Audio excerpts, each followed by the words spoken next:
He didn't even wait for me to speak. 1 second the award was in my hand, the next he had the microphone.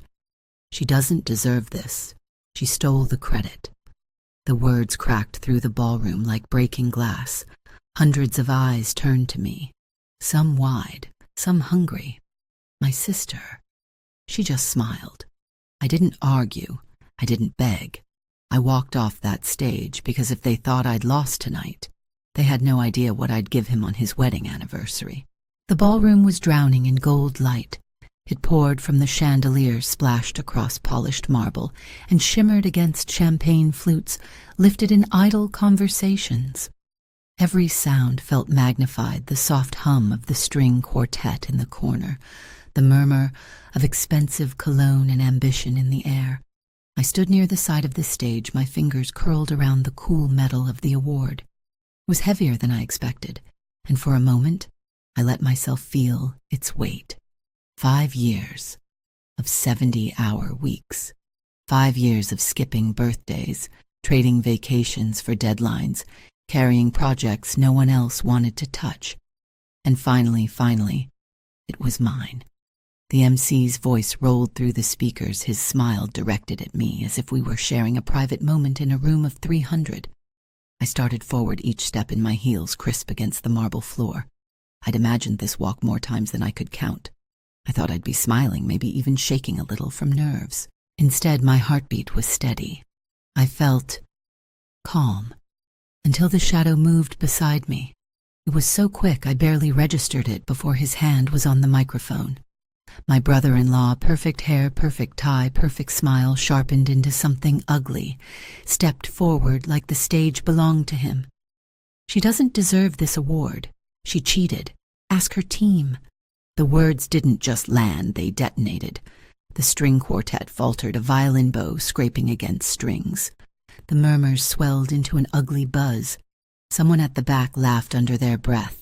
The spotlight, once warm and flattering, now burned like an interrogation lamp.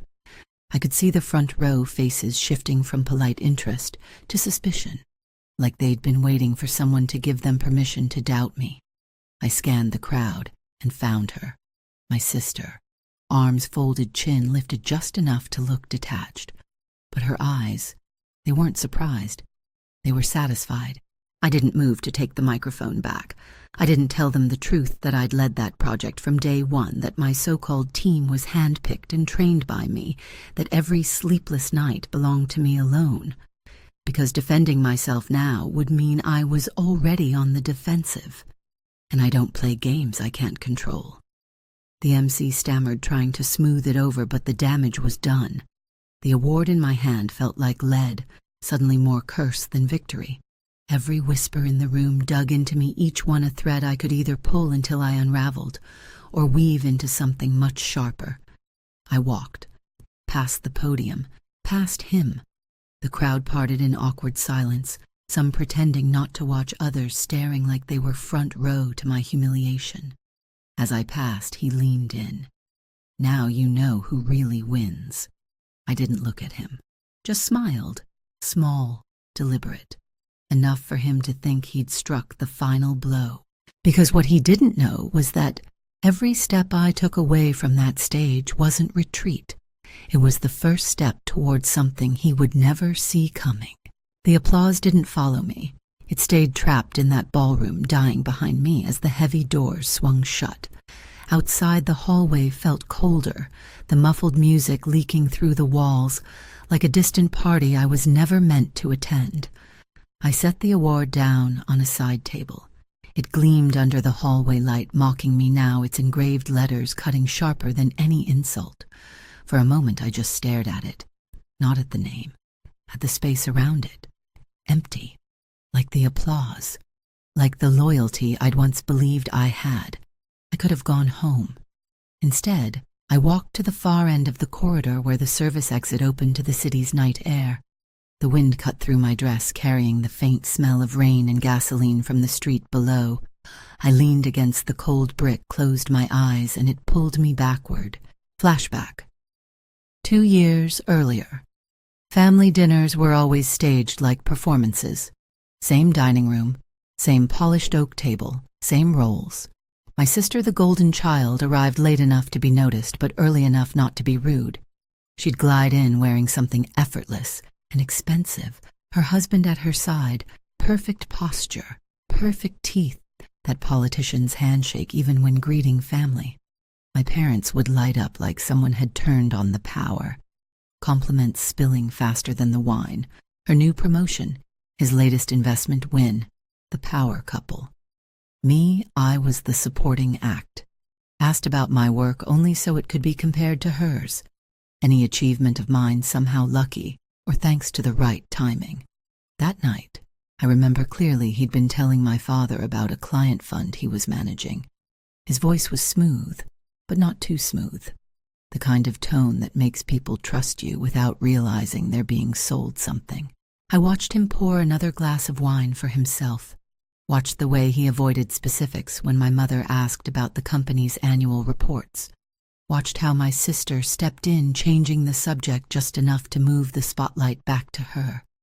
Most people would have missed it, but I make my living reading the gaps, the pauses, the things left unsaid.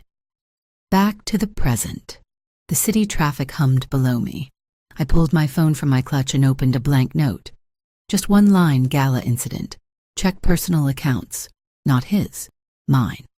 Because if there was one thing I'd learned from both family and business, it was that people who play dirty rarely do it once. They leave fingerprints in places they don't think you'll look. Somewhere inside, the music swelled again, the kind reserved for toasts and cake cutting. I pictured him at the head of a table leaning into my sister as if sharing a secret, and I wondered if she knew what I'd just remembered from that dinner 2 years ago. I doubted it. She'd been too busy basking in the glow of her perfect life to notice the cracks in the glass, the kind that if tapped just right can shatter the whole thing. I didn't go back into the ballroom. I took the service elevator down, the kind that smells like steel and bleach and secrets. The door slid open to an alley lit by a single flickering bulb. City noise pressed in from the street sirens, far off a bus sighing at a red light, someone laughing too loudly on the corner like the night belonged to them. It didn't belong to me. Not yet. I called a car and watched my reflection in the window the whole ride home, face calm, lipstick unbothered, eyes steady. I looked like someone who'd just won an award. Maybe I had, just not the one they thought. My apartment was cold when I walked in. I didn't turn on the lights. I didn't kick off my heels. I set the award on the kitchen counter, opened my laptop, and started a new folder. Gala. Incident. Threads. I'm not a hacker. I don't need to be. People incriminate themselves every day with the little things they forget to lock. First thread, the rumor email. I pulled up our company's internal tip line archive and scanned headers, timestamps, routing paths. Whoever sent the anonymous tip that I'd stolen the project wasn't careful enough to use anything smarter than a personal account. The route bounced through a consumer VPN, sure, but the device ID pinged the same 2 times in 1 week, both matching the nights he'd stayed late at our office to review budgets with my sister, while she waited in the lobby with a magazine she never turned the page on. I traced the device to a service provider he favored, the same one he'd bragged about over dinner once. Military grade, he'd told my father, pleased with himself. Men like him loved 2 things sounding dangerous, and convincing you they were being generous by keeping you safe. Second thread, the fund. 2 years ago, at that family dinner, he'd tossed out a phrase so casually, it almost slipped past me: client liquidity bridge. It sounded legitimate. It usually is, until you look at the paperwork behind it. I searched public filings, loan statements, buried PDFs with fonts that didn't quite match across pages, the kind of details that say someone stapled the truth to a lie and prayed the staple would hold. At 2:17 a.m., I found my first Crack-A-Shell LLC listed as a vendor on a project I knew didn't require outside vendors. The address on the invoice was a mailbox store. The contact number ended in the same 4 digits as his old gym membership. I didn't smile. Not yet. I took a screenshot, saved it, and kept going. I emailed no one. I told no one. I moved like a ghost through my own life. Work, home, laptop glow. The coffee shop on Elm where the barista knows to slide my drink to the end of the counter without calling my name. The library stacks where the security cameras don't quite reach. The little table near the back of my building's laundry room where the Wi-Fi is weak, but the quiet is strong and nobody asks questions. He didn't text me after the gala. My sister didn't either. That's how I knew they thought they'd won. It's easy to gloat when you believe the person you cut down has nowhere to go but down. Third thread payroll. If you want to find a thief, you don't follow their words. You follow their math. I asked a colleague in finance one who remembered who stayed until 2 a.m., building the model the execs now called Visionary, to send me anonymized vendor summaries from the last 4 quarters for a process audit. It wasn't a lie. It just wasn't the process they cared about. Patterns emerged. Small invoices under approval thresholds. Recurring consultation fees split across entities, with names that looked copied from a list of coastal birds and dead philosophers. He thought he was clever. He was just practiced. By the 3rd night, I had a wall of facts lined up like dominoes. Dates, accounts, signatures that drifted a little when the whiskey did. His name wasn't on everything. It didn't have to be.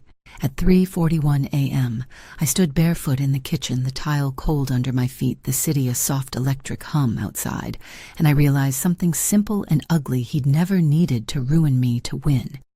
He did it because he could, because humiliation is a currency in certain families, and he knew exactly how much mine would pay.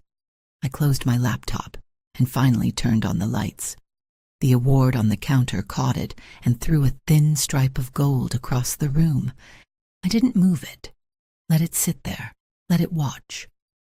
The next day I went to work like nothing had happened. I answered emails.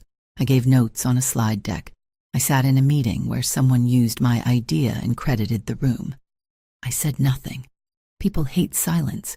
It makes them confess just to fill it. He breezed past my desk at noon cologne first. "Tough night," he said low enough to pass as concern if anyone was listening. "Hope you're not taking it personally." I met his eyes. Calm. Empty. "Congratulations," I said. For what he smiled. For reminding me who you are. He blinked once, just once. Then he kept walking. That evening I took a different route home and stopped at a notary 2 blocks from the river. The woman behind the desk looked tired the way only people who see other people's secrets all day can look. I slid documents across screenshots, certification logs, vendor matches. She stamped what she could stamp and told me to keep backups. "Fireproof box," she said. And the cloud. People burn what they regret. On the way out, it started to rain, the kind that smells like metal on concrete. I didn't run. I let it darken my coat and chill my skin until I felt awake again. 4th thread is timeline. The night he accused me, he'd been at the office early. He's not an early person. He's the kind who arrives 10 minutes late and calls it leadership. But that morning, the log showed his badge entering the executive floor at 6:12 a.m. The tip-line email was sent at 6:23. He wanted a crowd ready before the curtains rose. I built a timeline that didn't accuse. It just aligned. Access logs, email stamps, vendor payouts, a transfer that hit at 11:58 p.m., so it wouldn't land on the next day's report. A message to my sister at 12:03 a.m. All set. "You looked beautiful tonight. I didn't read it twice. By the end of the week, I had enough to light a match. I didn't. I waited. Revenge wants spectacle. Justice wants timing." Their wedding anniversary was circled on a calendar my mother mails out every year, the one with everyone's birthdays and holidays neatly printed like she can spreadsheet a family into loving each other. I kept that calendar on my fridge out of habit. Now it had a purpose. I spent the night before their party printing. Not at home, not at work. At a copy shop on the edge of downtown where nobody knows my name and everyone minds their own business. 2 sets went into sealed envelopes, one for the board, one for compliance. A third went into a plain manila folder I slipped into a gift bag that matched their decor theme from last year, white and gold, like innocence and arrogance. I slept for 3 hours. Woke up calm. On the day of I dressed in black, not dramatic, neutral, the kind you can disappear in. I didn't bring the award. I didn't bring anyone's permission. When I arrived, the restaurant smelled like butter and candle smoke. Waiters moved like choreography. My sister sparkled. He glowed. People hugged me like they were sorry for some unnamed thing and happy for another. The world is built on people pretending they don't see what they're looking directly at. He raised a glass. To the woman who makes everything I do possible, he said, and the room made that collective soft sound groups make when they want to be part of something lovely. I waited until the laughter settled, until the phones came out for photos. Then I handed him the bag. For you, I said. He peeked inside, confused at the plain folder, and I watched the confusion travel, from curiosity to recognition to fear. I didn't stay for the call from the board, or the compliance ping, or the way my sister's smile would harden and fracture when the words investigation and embezzlement finally arrived at her table. I stepped outside into the late sun and breathed in the city like it was new. Behind me, through the glass, someone's phone lit up. Then another. Then another. I didn't turn around. You can always tell when bad news lands. It doesn't make a sound at first. It just changes the air. The restaurant's laughter thinned like someone had pulled it through a filter. Forks slowed halfway to mouths. People started smiling with only the bottom half of their faces while their eyes stayed busy scanning phones. I'd already crossed the street by the time I heard my sister's voice loud enough to be polite, sharp enough to cut glass. This is ridiculous. This is the door shut behind me before I heard the rest. I didn't need to. The board moved fast. It wasn't about morality, it never is. It was about risk. Risk in headlines, in shareholder calls, in quarterly reports. By Monday, he was on leave pending internal review. By Wednesday, his office keycard stopped working. By Friday, the parking space with his nameplate was empty. My sister texted me once. No hello, no preamble. Just, what did you do? I didn't answer. I deleted it without opening. I knew what she thought she wanted from me, a confession she could twist into an attack. The thing she didn't understand was that silence is also a statement, one you can't misquote. Still, she tried. My mother called a week later, her voice tight with that particular strain of loyalty that's less about love and more about maintaining the family script. Your sister's marriage is falling apart, she said, like it was my job to fix it. I let her finish her sentence, then spoke slowly enough to make each word count. You think I'm just a name on paper. I smiled. I was the paper. She didn't respond right away. Then you've changed. No, I said. I've stopped playing the part you wrote for me. Click. The thing about burning a bridge is that people think it's the end of the road. It's not. It's just the end of theirs. Revenge stories always end the same way in movies, one big explosive climax. But in real life, the satisfying part comes after the noise dies down. 3 months passed. Winter slid into spring, and with it the news cycle shifted. New scandals, new names. His wasn't one of them anymore, because by then it had become something worse. A whisper. The kind people lower their voices for the kind no one writes down because everyone already knows. He tried to land another executive position. I know, because I made sure to be 2 steps ahead. Recruiters don't always check references, but they do check court filings. And when those filings are forwarded anonymously, it tends to slow things down.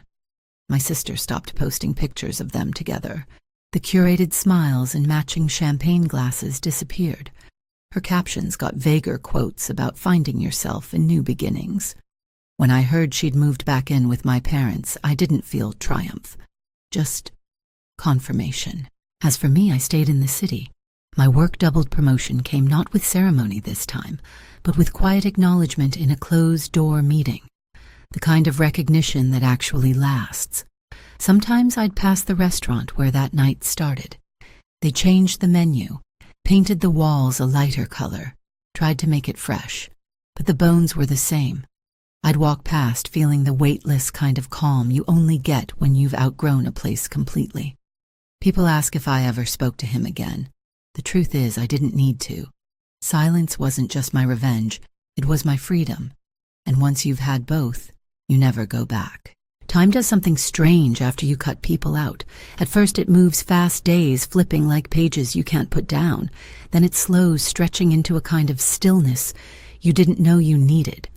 I stopped checking their socials, stopped wondering if they were talking about me, because the truth was, whether they were cursing my name or pretending I didn't exist, it was still the same thing. They were on the outside now, and I was never letting them back in. One evening I was leaving the office late. The streets were quiet except for the low hum of a delivery truck idling by the curb. I caught my reflection in the glass doors, hair pulled back, shoulders straight, the faintest shadow of a smile. Not the person who'd stood frozen on that gala stage. When I got home, there was an envelope in my mailbox. No return address. My name written in careful block letters. Inside, one photograph. It was the three of them, my parents, my sister, and him, taken years ago. The edges were frayed like it had been torn from a frame. Across the back, in handwriting I didn't recognize, "You were right." I turned it over again, studying their faces. They were younger, all of them smiling like nothing could touch them. I set it on the counter, poured myself a drink, and let the glass catch the city lights through my window. Some people call that closure. I call it the first chapter of living on my own terms, because in my world, endings are just the part where you start telling the story differently. Some betrayals cut deep, but silence carves deeper. If you've ever been underestimated, erased, or pushed aside, you know exactly what I mean. Tell me, what would you have done if it were you? Drop your story in the comments. I read them all. And if you want more truths, people never thought I'd tell, hit subscribe, because some endings are only the beginning.